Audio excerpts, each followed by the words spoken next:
E aí o que é que acontece? Como os protocolos eles trouxeram inúmeras variações dessa técnica, existem os protocolos que trouxeram a questão de que essa colostoterapia ela poderia ser como higienização oral, através do suave, né, fazendo tipo um esfregaço de leite da própria mãe na mucosa do bebê. Outros tinham a higienização, se eu não me engano, eu acho que era higienização gástrica, se eu não me engano, que você inoculava o leite da própria mãe e aí uns 5 minutos depois você aspirava, né, para fazer um atapetamento a nível gástrico.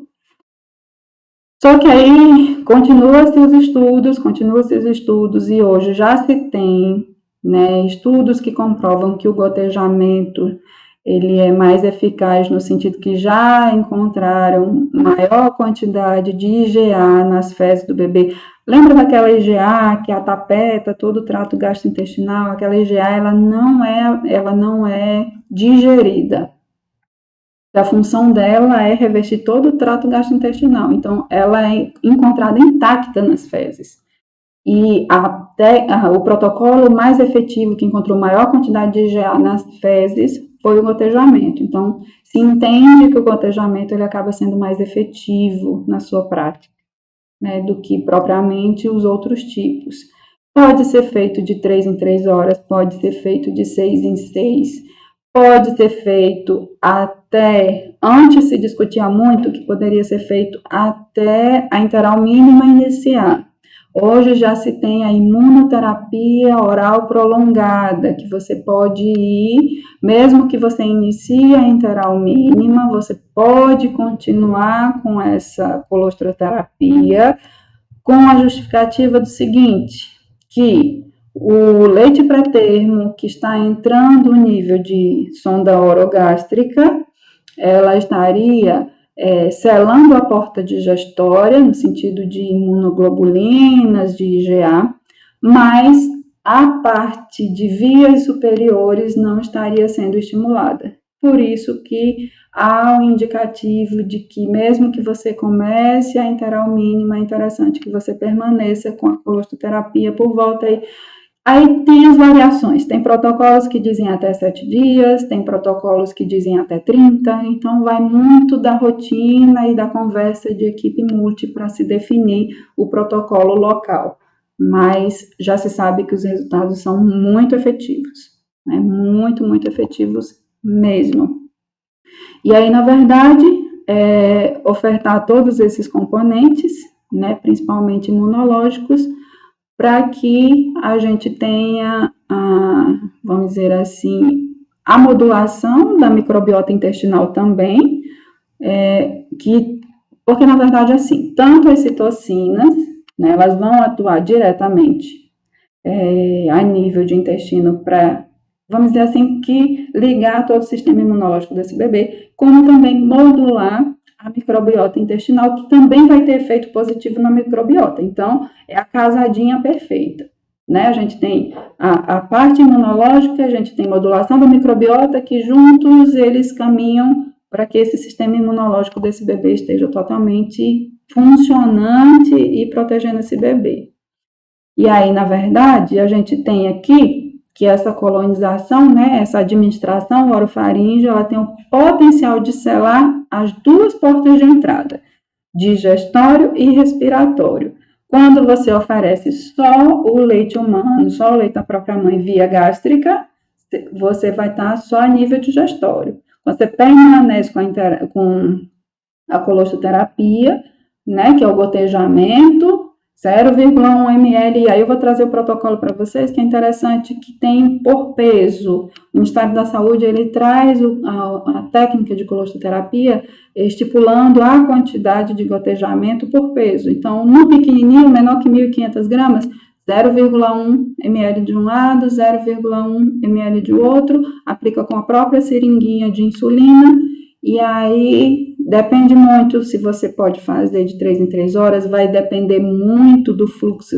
Se essa mãe estiver na maternidade, né, se estiver aí na instituição, se essa mãe estiver em domicílio, enfim, tudo precisa ser muito bem analisado dependendo do fluxo local que esse protocolo vai ser viabilizado, né? Mas a técnica mesmo é o gotejamento da leite fresco, né, com leite pré-termo fresco, né, na mucosa oral do bebê, que vai estar fazendo, vai selar esses dois sistemas, né, essas duas portas de entrada, e aí a gente vai ter muito menos infecções, sepsis, a gente vai ter proteção contra enterocolite necrosante, a gente vai ter aí grandes impactos. Aqui, olha só, esse daqui é o manual do Ministério da Saúde para o método canguru de 2018, acredito que é o último, e ele traz esse protocolo da colostoterapia. Eu gosto muito porque ele vai definir por peso, então a partir do momento que a gente tem o peso definido, a gente também ele traz aí o protocolo, né, da quantidade de gotas que a gente vai utilizar, né, os ml que a gente vai utilizar gotejando aí na mucosa oral.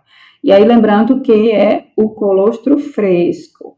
Já se tem estudos para ver a viabilidade do leite humano ordenhado pasteurizado, aquele leite de banco, aquele leite doado. Mas até então se sabe, todos os estudos foram feitos baseados no leite da própria mãe fresco.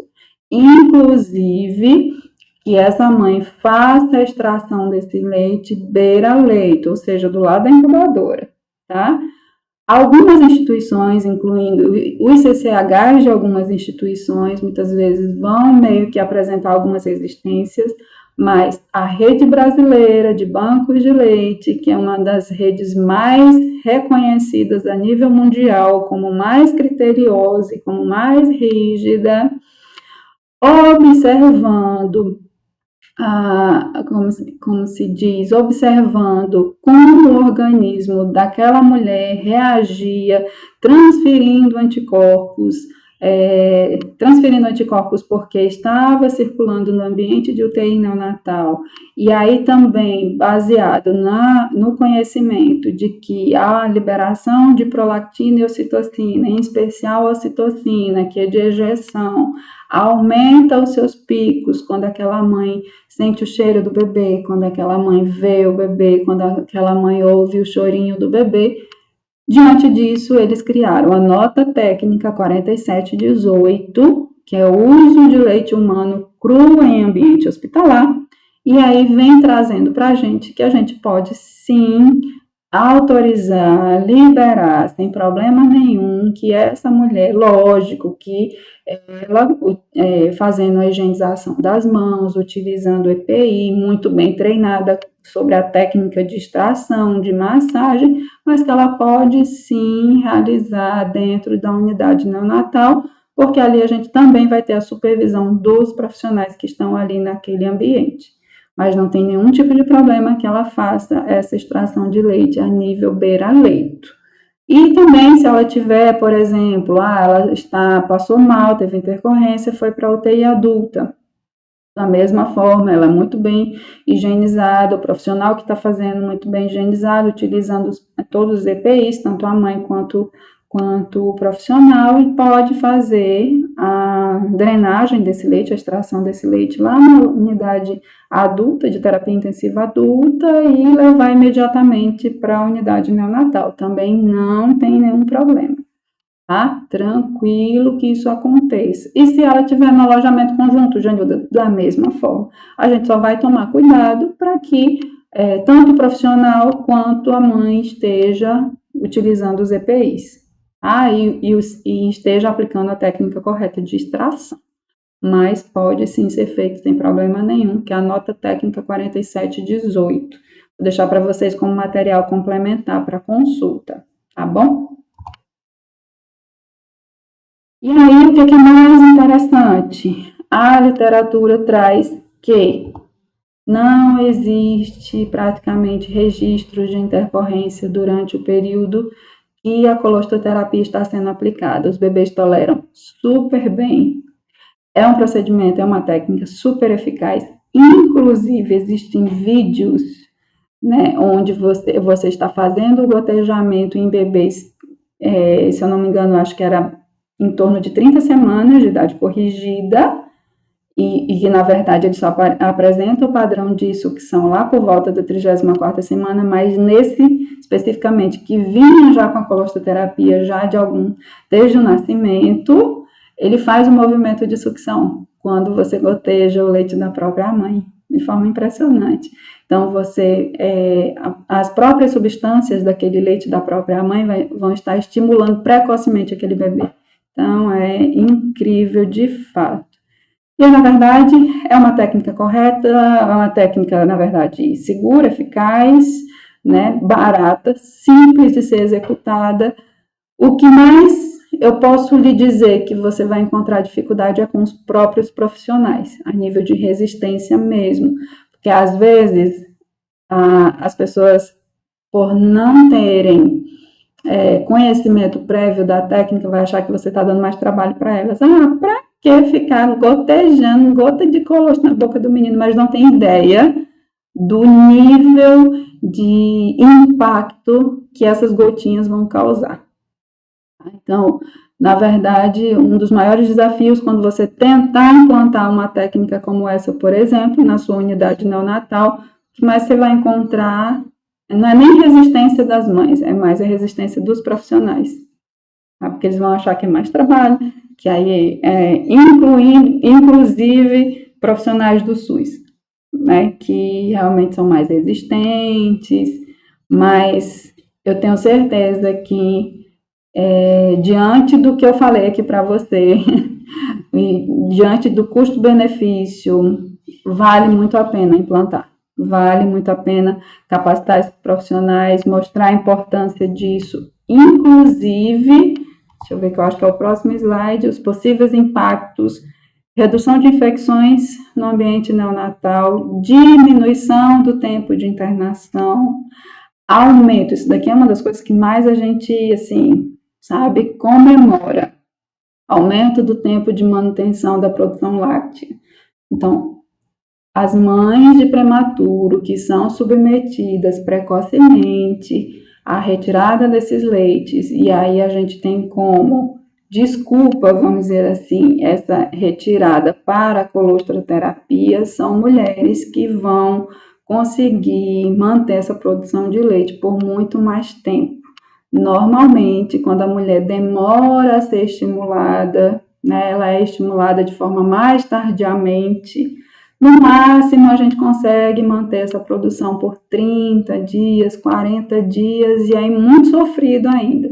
Mas quando a gente começa a fazer com que essa colostroterapia ela aconteça, na maioria das vezes, além da gente ter mães por muito mais tempo com produção de leite, a gente vai ter mulheres doadoras de leite materno, que foi a nossa experiência em 2019. Em Hospital Amigo da Criança, quando nós efetivamos a colostroterapia na nossa unidade, as mães de prematuro supriam todas as dietas dos seus bebês e ainda tinha leite em excesso para serem doadoras. Tá? Então, perfeito, é uma das coisas maravilhosas que a gente tem de impacto.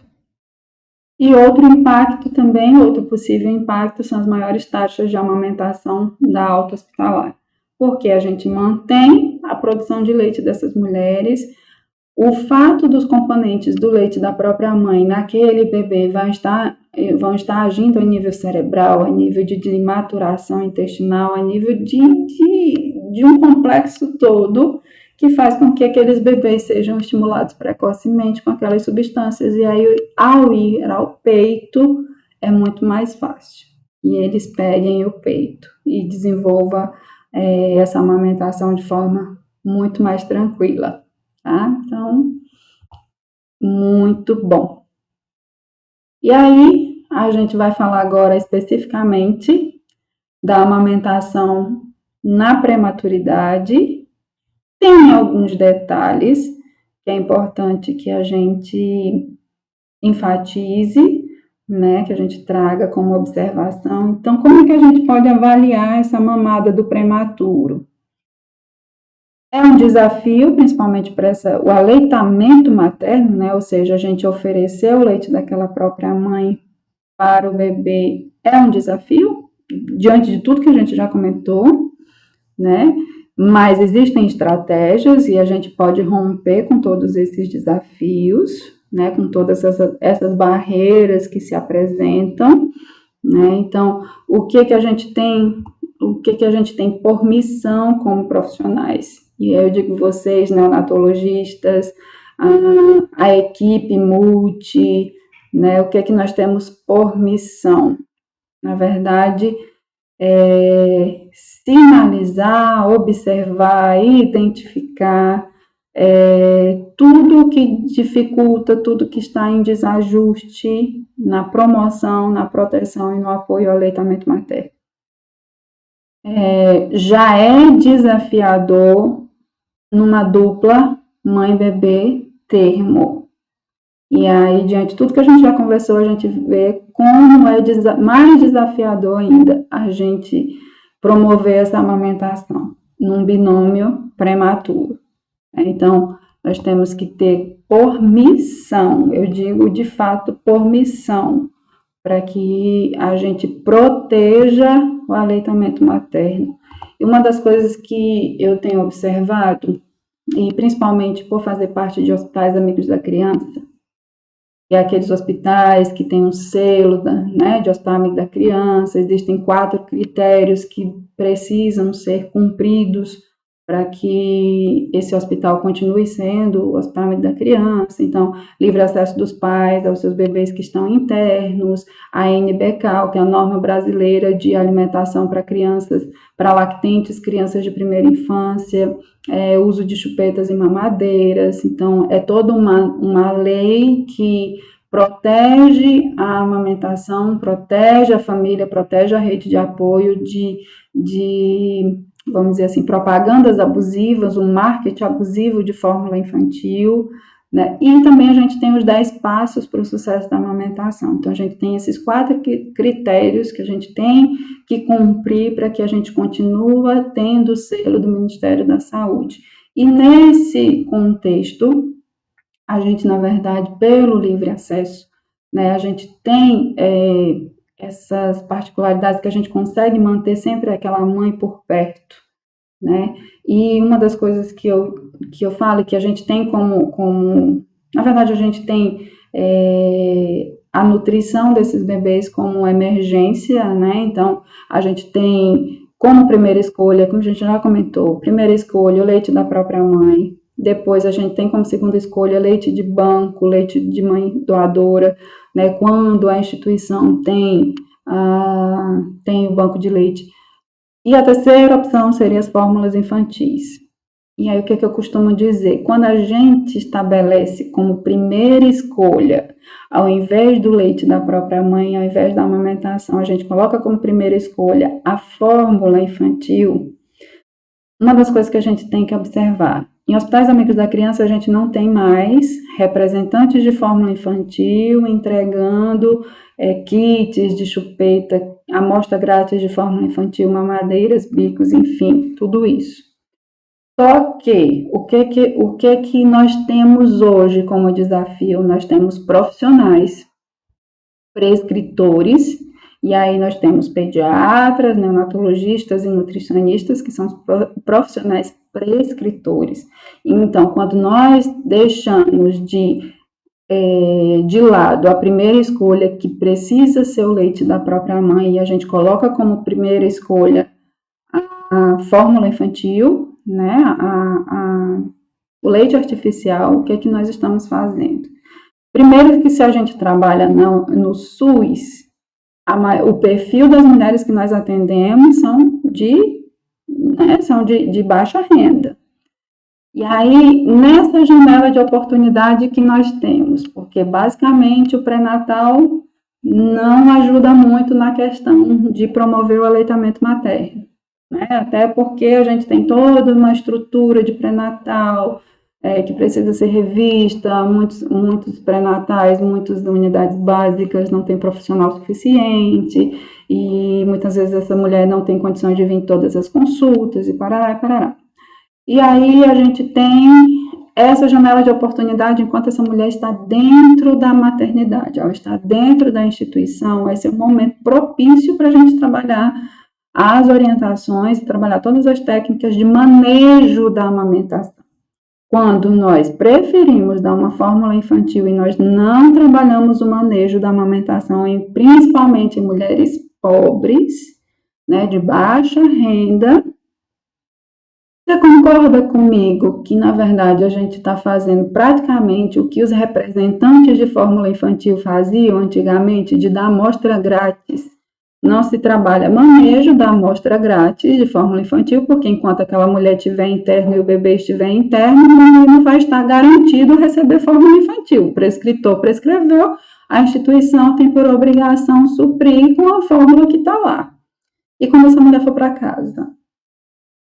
Ela tem, sei lá, 6, 7 crianças em casa que ela tem que amamentar, ou que ela tem que alimentar, o pai abandonou, e aí ela praticamente não vai conseguir trabalhar porque tem um pequeno que está recebendo alta agora e ela vai ter que cuidar. E aí, como é que ela vai tirar dinheiro para manter aquele complemento lá que o profissional introduziu, mas nem trabalhou o manejo? E aí ela se vê agora, cadê a segurança nutricional no pós-alta? Essa criança ela vai ter muito mais risco de desnutrir. O máximo que aquela mulher vai comprar, você acha que ela vai comprar uma fórmula infantil balanceada com prebióticos, com DHA e tarará, que é quase R$70 a lata, sei lá, R$50 a lata, que dá para 3 dias. Você acha que ela vai fazer a diluição certa daquela lata, se ela tem 6, 7 meninos para dar conta? Ela vai fazer a diluição do leite de saquinho mesmo, daquele mais baratinho, e se não tiver outras misturas, é o que ela vai conseguir dar. Mas isso começou porque, na janela de oportunidade, lá dentro da maternidade, a gente como profissional promoveu o desmame precoce. A gente não trabalhou o manejo da amamentação e a gente já entrou logo com um complemento. A maternidade não vai garantir, a instituição não vai garantir suprir aquela mulher com fórmula infantil até o menino completar sei lá quanto tempo. Ela saiu daquelas portas, tchau.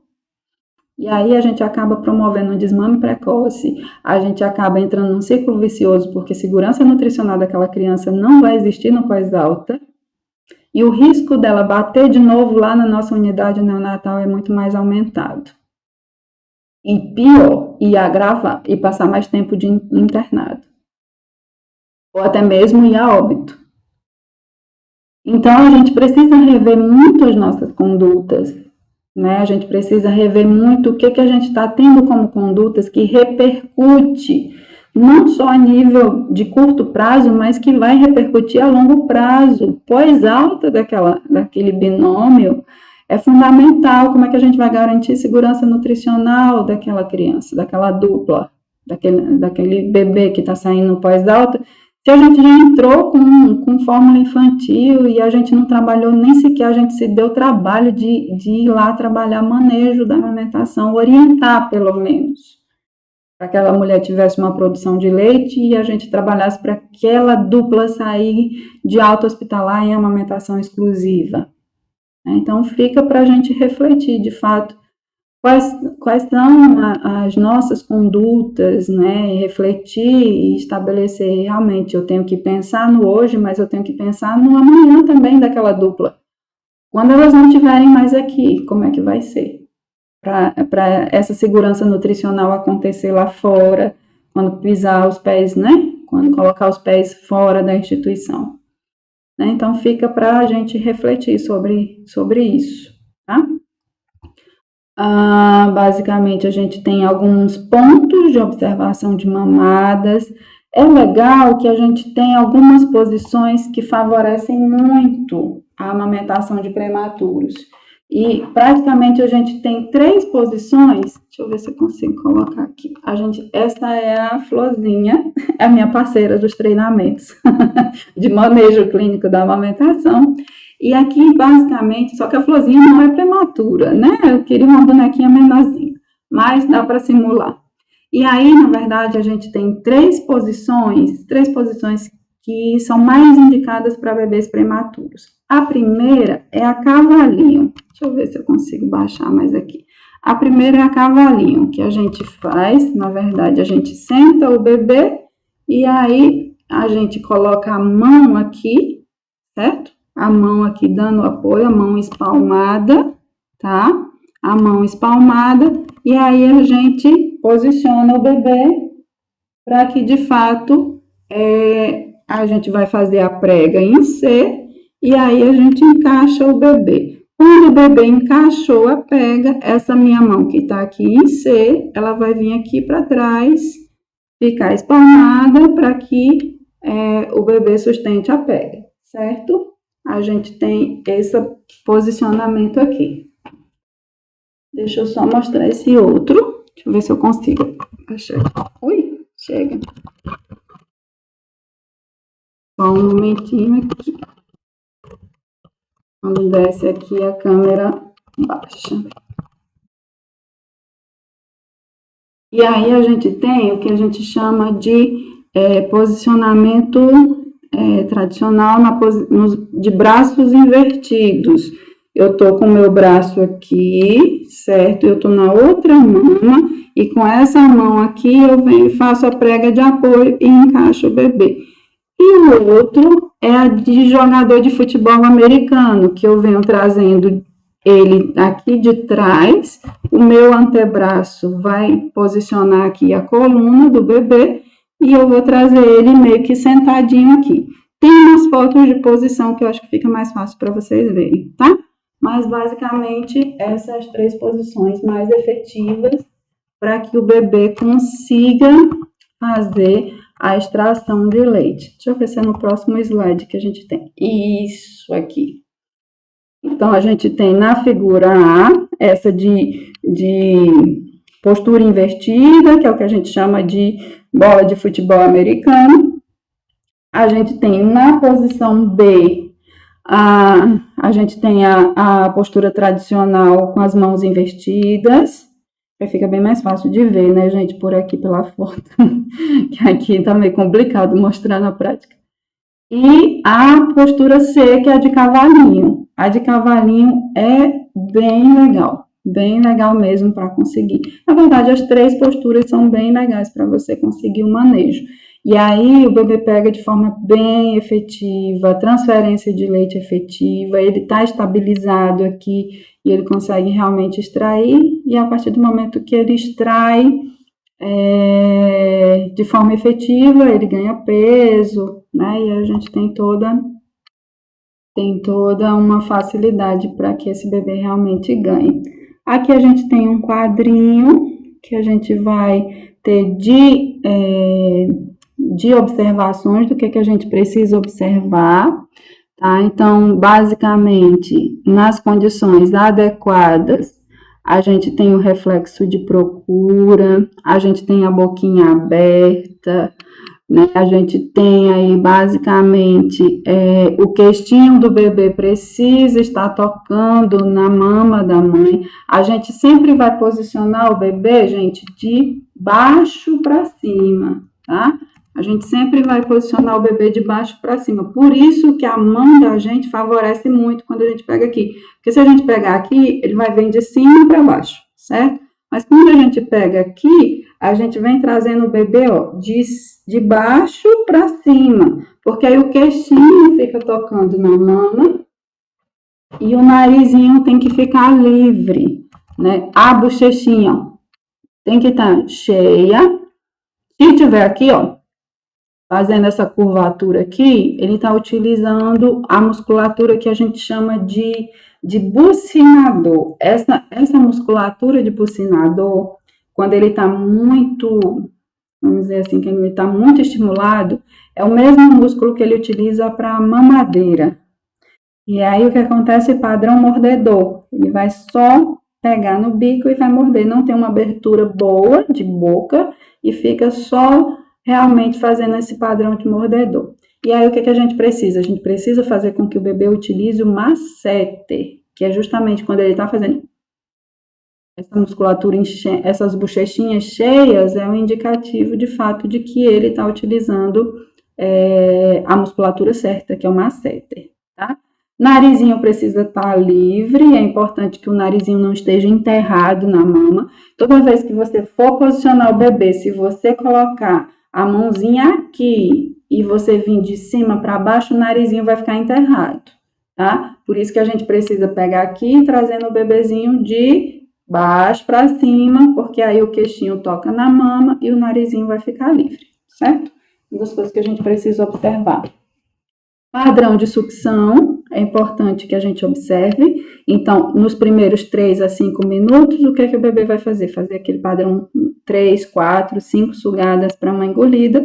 Quando vem o reflexo de ocitocina, o que acontece? A mandíbula vem mais lá embaixo e faz aquela sucção mais profunda. E aí, realmente, a gente está vendo que há uma transferência efetiva de leite. Tá? Então, basicamente isso. As posturas que a gente já comentou, que é a invertida, né, que é a tradicional com os braços invertidos, e a cavalinho, que é bem interessante. Inclusive, também não só para prematuros, o cavalinho, mas para fenda palatina e para bebês sonolentos, para bebês com síndrome de Down, é bem interessante também, tá? Então, as coisas que a gente precisa observar.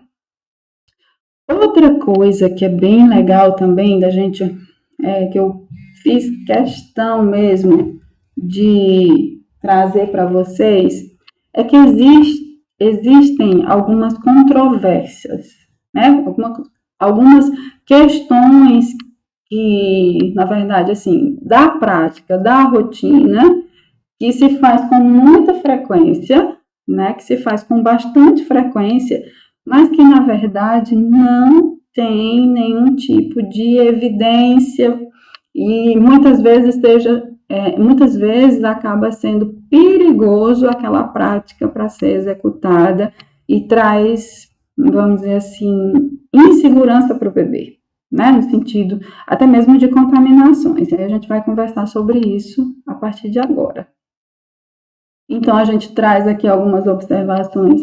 O que eu vou trazer aqui é para, de fato, a gente refletir nas condutas que hoje é rotineira, mas, assim, que iniciou, mas e que continua sendo propagado, mas que, de fato, não promove,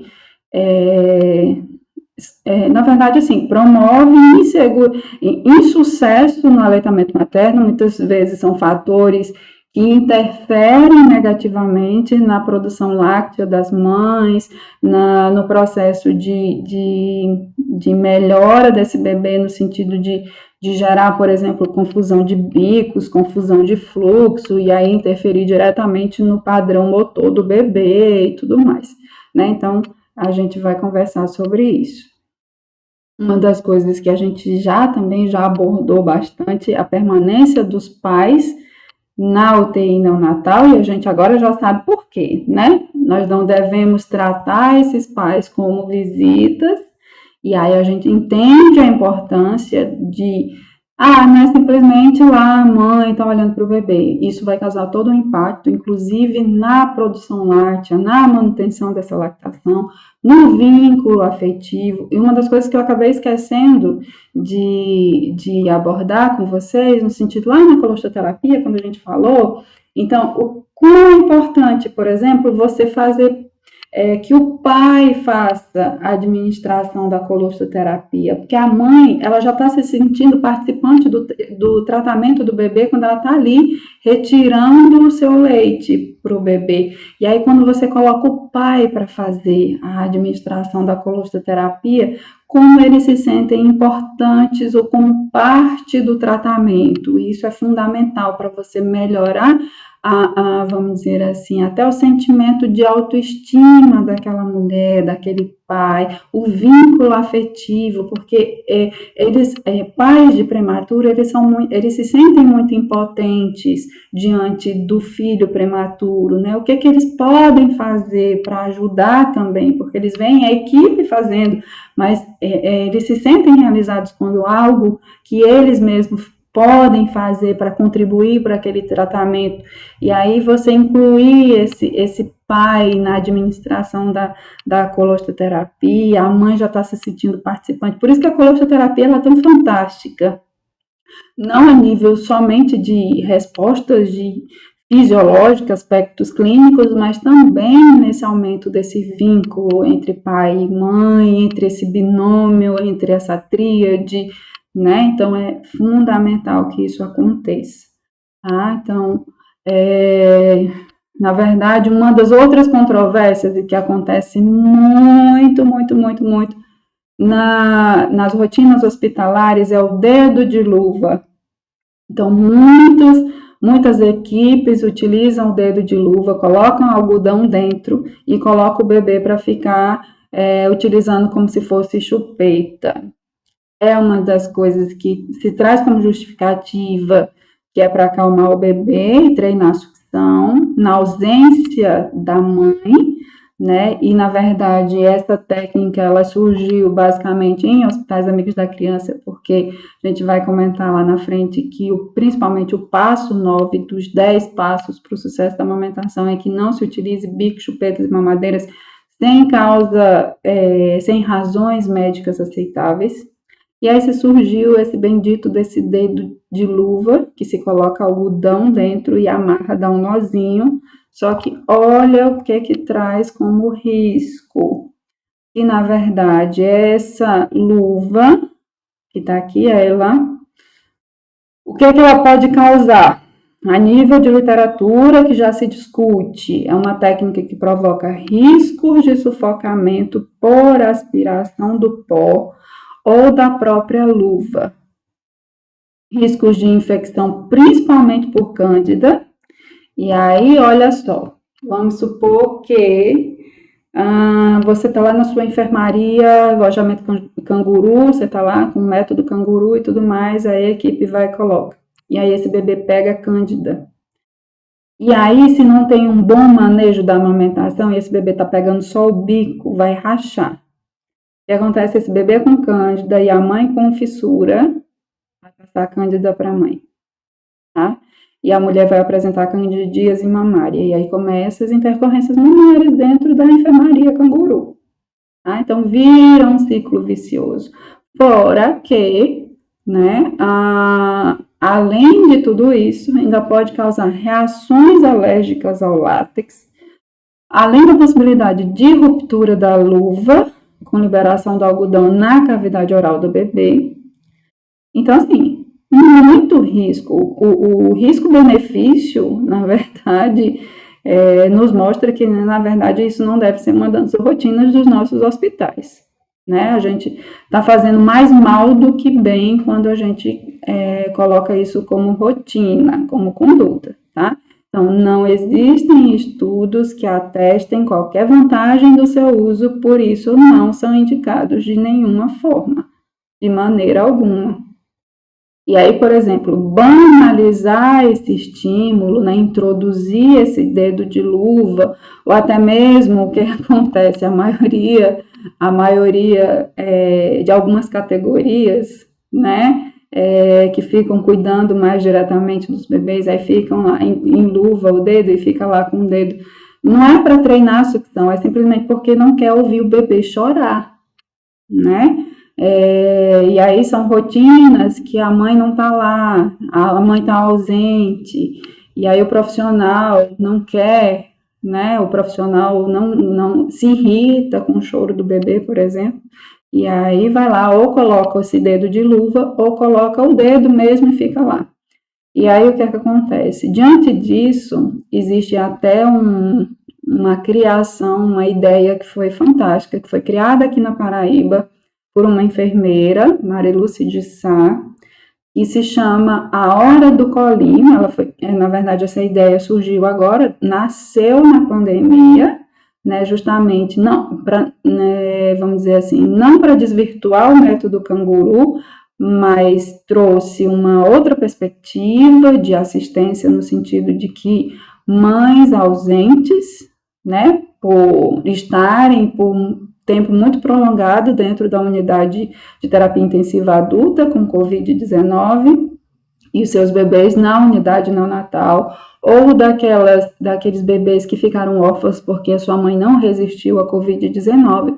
Então, diante disso, foi criado a Hora do Colinho, onde já virou lei em vários estados, né, e em vários municípios também, onde por prescrição da enfermagem, né, diante daqueles bebês que têm indicação, o profissional paramentado pega o bebê em torno de uma meia hora antes da dieta, né, de cada dieta, e posiciona na posição como se fosse da canguru, né, na posição ele como se fosse para rotar, e aí a dieta chega, é administrada com ele naquela posição e fica mais ou menos aí por volta de uns 30 a 40 minutos. E aí o que é que se observou com essa conduta? E na verdade muito menos regurgitações, porque os bebês regurgitavam muito, principalmente porque a gente teve que transicionar eles para a fórmula infantil, porque as mães estavam ausentes, diminuímos a nossa coleta de leite, o banco de leite reduziu o estoque e a gente teve que entrar com fórmula infantil. E o fato de entrarmos com fórmula infantil, eles apresentavam uma intolerância alimentar muito grande e a maioria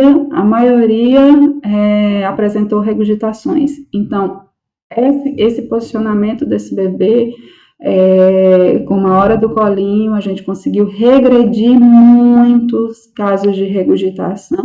Os bebês ganharam mais peso, inclusive eles entraram no nível de desenvolvimento de sono profundo, que é um dos mais difíceis de serem desenvolvidos em bebês de unidade neonatal, né? Então, foi algo assim revolucionário, que tem ganhado uma repercussão a nível de Brasil, né? Então, sabe que técnicas simples que proporciona, né, coisas maravilhosas. Então, uma estratégia que reduziu bastante, vamos dizer assim, esses indicadores mesmo esses indicadores de consequências, na verdade, de situações negativas nesses bebês. E aí eu trago aqui, por exemplo, estratégias como esta, na ausência da mãe, por exemplo, super fundamental, melhor do que a gente tá colocando um bebê com o dedo enluvado ou com um dedo de luva, proporcionando todos esses riscos para esse bebê.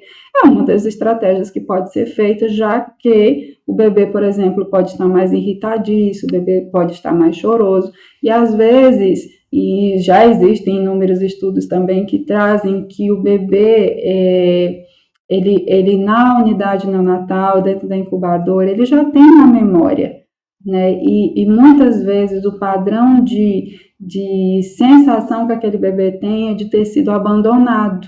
Então, por isso que muitos desenvolvem muita irritação, né? E às vezes só você chegar perto da incubadora, eles sentirem a presença de alguém chegando, a voz de alguém, eles já ficam mais calmos.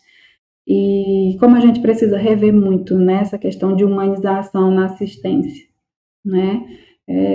Não tratar de forma aleatória ou simplesmente tratando como mais um bebê. Não, é um bebê único, é o filho de alguém, é o neto de alguém, né? Então, é alguém importante para alguém, né? E não somente estar ali, que a gente tem um monte de rotinas e ser totalmente intervencionista e não olhar para esses outros critérios, né, para essa outra linha da assistência. É importante que a gente tenha um olhar mais humano, menos intervencionista e mais humano nesse sentido.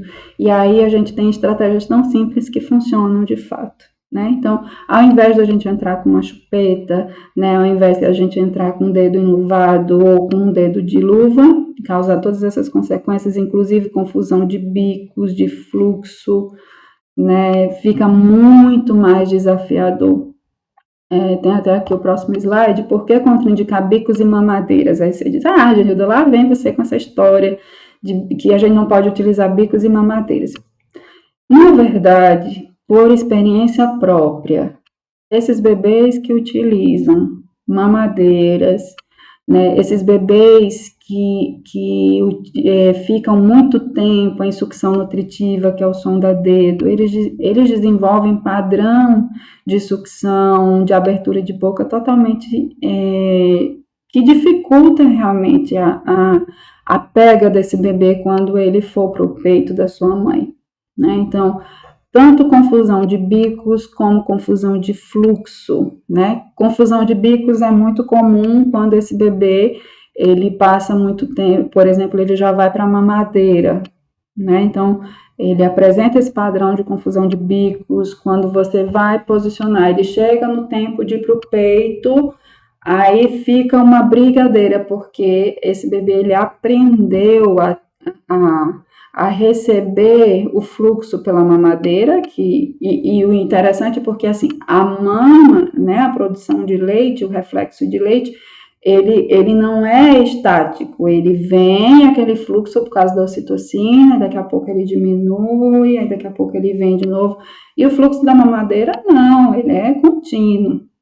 Então, os bebês, eles fazem muita confusão em relação a isso, e aí, como eles são totalmente apaixonados por fluxo, o que acontece? Eles querem fluxo. Então, a partir do momento que eles aprenderam fluxo contínuo, quando você coloca ele na mama, vai ser uma brigadeira para ele realmente brigar, ou para ele pegar aquele peito. Ele vai empurrar, ele vai jogar a cabeça para trás, porque é altamente estressante para ele, porque ele está acostumado com fluxo contínuo e ele quer que aquilo se repita, tá? Outra coisa que também acontece muito é a sucção nutritiva, porque normalmente instituições que não utilizam copinho como método de administração de dieta, o que acontece? Fica sonda-dedo. E aí, muitas instituições, muitas rotinas utilizam sonda 8, sonda 6. E aí, o que acontece? Às vezes, sonda 6 ainda dá muita confusão de fluxo ainda. Sonda 8, nossa, ele está acostumado que o fluxo vai em menos de 1 minuto, o bebê toma todo o conteúdo, né? E aí, quando você vai posicionar aquele bebê no peito, que você vai trabalhar a amamentação naquele peito, naquela dupla, o bebê está totalmente acostumado com o fluxo contínuo. Então, o que é interessante? O que é que já é orientado? Que bebês prematuros, o mais indicado é que eles utilizem sonda 6, até porque tem a questão do esforço, se ele se esforçar muito, ele cansa, o gasto energético é maior, então para prematuros ainda se indica a sonda 6, para uma sucção nutritiva, por exemplo, ou até mesmo para uma relactação, para uma translactação, e sonda 4 para os bebês termo, porque senão eles ficam apresentando esse padrão de fluxo, né, de confusão de fluxo, e dá uma dificuldade gigante. Tem bebês que a gente nem consegue mais fazer com que eles mamem, porque eles já estão totalmente acostumados. Então, é importante que a gente tenha esse olhar. Chupetas em ospame da criança é totalmente contraindicado, né, porque lá no passo 9 é um dos critérios para que o hospital permaneça como ospame da criança, e aí não só por isso, é porque realmente causa essa confusão de bicos junto com o uso da mamadeira, e aí quando a gente for tentar relactar essa criança, a gente vai ter muita dificuldade, talvez a gente nem consiga mais. E aí a gente tem a nossa missão de promover, proteger e apoiar a amamentação, é o nosso desafio e a nossa missão como equipe, que as nossas estratégias humanizadas, que todas as nossas escolhas de conduta sejam voltadas para essa promoção, inclusive no período de ausência materna, porque tudo que a gente vai fazer no período de ausência materna, que normalmente, se não estiver muito bem alinhado, vai dificultar muito no processo de amamentação, quando esse bebê for ao peito, tá? Então, a gente precisa muito ter esse olhar. O Ministério da Saúde recomenda que a melhor via de administração para bebês que não estão indo diretamente ao peito e que já estão em via oral, né, já deixaram a sonda e já estão em via oral, para que não cause confusão de bicos e nem confusão de fluxo, o copinho é o mais interessante. É uma forma mais segura, mais barata, né, do que realmente as mamadeiras. É uma recomendação do Ministério da Saúde, inclusive essa recomendação se manteve em todas as notas técnicas do Ministério durante o período de pandemia. Todas elas trouxeram e reforçaram o uso do copinho para essa administração oral da dieta, tá? Inclusive pela questão do volume de aceitação, menor gasto energético, mais higiênico, inclusive a nível fisiológico, aumenta ou estimula a secreção de saliva, das enzimas também, principalmente enzimas linguais, digestão mais eficiente. E uma das coisas que ajuda muito, por exemplo, já viram que mantém os níveis de saturação de oxigênio, e o que é legal do copinho é que você tem o controle, né? Você tem o controle do fluxo que você está ofertando. Então, o bebê normalmente precisa estar sentado. Vamos lá de novo, tentar aqui. O bebê precisa estar sentado. O copinho, ele é colocado para a língua puxar o conteúdo do copinho, porque a gente precisa manter esse bebê com a língua protraída, né? Com a língua para fora, para ele tomar igual gatinho, certo? Porque aí a gente não faz aquele padrão que a mamadeira faz, da língua ficar lá para trás, retraída, né? E aí, de fato, essa sucção e deglutição pelo copinho melhora mais, inclusive tem menos gasto energético. E a gente tem um maior controle, porque, na verdade, o copinho a gente vai oferecer e aí a gente vai suavemente colocando o bebê em contato com o conteúdo. É bom que seja um copinho de vidro, porque a gente veja o conteúdo dentro do copo, e que a gente respeite o padrão respiratório do bebê. O bebê parou para respirar, a gente para com o conteúdo. O bebê retornou, a gente volta delicadamente com esse conteúdo. Tá? Então, esse padrão é o mais recomendado pelo Ministério da Saúde. Tá? Técnica sonda-dedo tem a sua relevância, principalmente quando é para treinar o bebê, né, o seu ritmo de sucção. Então, é bem importante que aconteça, mas, o que acontece? A sucção nutritiva, que a gente chama, quando ela não é, como é que se diz? Quando ela é introduzida de uma forma, só porque não se quer utilizar o copinho, ela vai causar confusão de fluxo.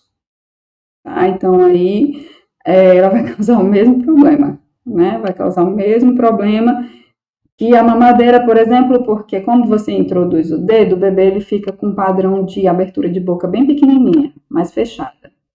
Aí vai dar trabalho para você estimular o bocão de ar desse bebê, quando ele já está acostumado. E aí o fluxo, principalmente dependendo da sonda que se usar uma sonda 8, uma sonda 6, que o fluxo já cai mais rápido, o bebê ele se acostuma com algo que introduz na boca dele e que ele já tem fluxo. E aí lembra do que eu falei, até que o fluxo de leite da mama desça ou seja ativado, o bebê precisa ficar ali em torno de 2 a 3 minutos para que esse reflexo aconteça. Ele não vai ter paciência de ficar no peito e não vir fluxo, porque ele aprendeu que algo que coloca na boca dele já vem fluxo. Então, vai ser uma briga, né, para que ele realmente volte a se acostumar com o peito. Translactação é uma técnica, assim, maravilhosa, eu gosto muito, principalmente indicado para mães com baixa produção de leite. Fundamental, quando o bebê precisa realmente utilizar uma complementação. Normalmente, mães que ficaram muito tempo sem amamentar, porque os bebês ficaram muito tempo na UTI neo, né? E aí essa produção de leite realmente começou a ser derrubada e tudo mais. Então, é super importante que esse retorno ao peito, o bebê, o bebê recebendo complemento na mama para aumento de produção de leite é algo que super resolve. Eu já tenho experiência de, às vezes, fazer só apenas 2 ou 3 vezes durante 24 horas, e aí essa produção de leite, eu já tenho evidências de aumento dessa produção de leite, então é muito importante, muito legal essa técnica, que é você simplesmente colocar a sonda na mama. Deixa eu só pegar aqui a minha mama.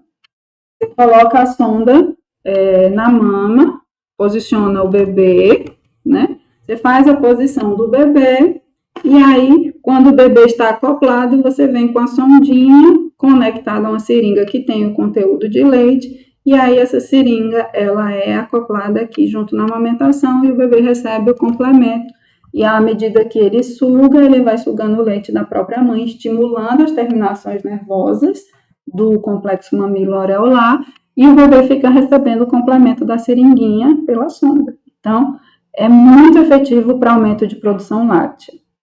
Tá? Então, por exemplo, se há uma necessidade de se complementar um bebê e que ele pode ir para o seio, né, e a mãe tem baixa produção de leite, translactação é a melhor escolha. Né? Translactação vai ser a melhor escolha.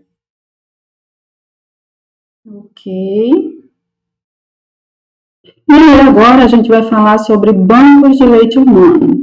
Eu fiz questão de trazer, porque na verdade talvez muitos de vocês não tenham tido a oportunidade de conhecer um banco de leite ainda.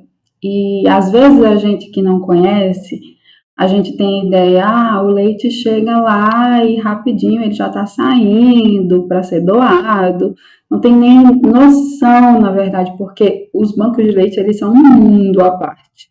Né? Existem várias técnicas, vários testes, e aí eu fiz questão de trazer para vocês, até porque, como vocês estão se formando em neonatologistas, pode acontecer de vocês trabalharem em instituições que tenham banco de leite, e aí vocês precisam fazer a prescrição de leite materno ordenhado, e aí é importante que vocês saibam como prescrever, e aí, para saber prescrever, é importante entender todo o processo que acontece dentro de um banco de leite, tá? Então, espero que vocês gostem bastante.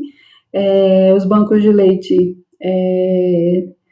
são um estabelecimento sem fins lucrativos, né? Basicamente, sendo vedada a compra e a venda da aquisição dos seus produtos, é responsável pelo processo de controle de qualidade, né? Que estão compreendidos em várias etapas. E aí é interessante que antigamente, lá no início dos bancos de leite, se fazia entrega, né, de cestas básicas e tudo mais, e acabava que as mães, elas adicionavam água, enfim, para que elas ganhassem realmente esses benefícios.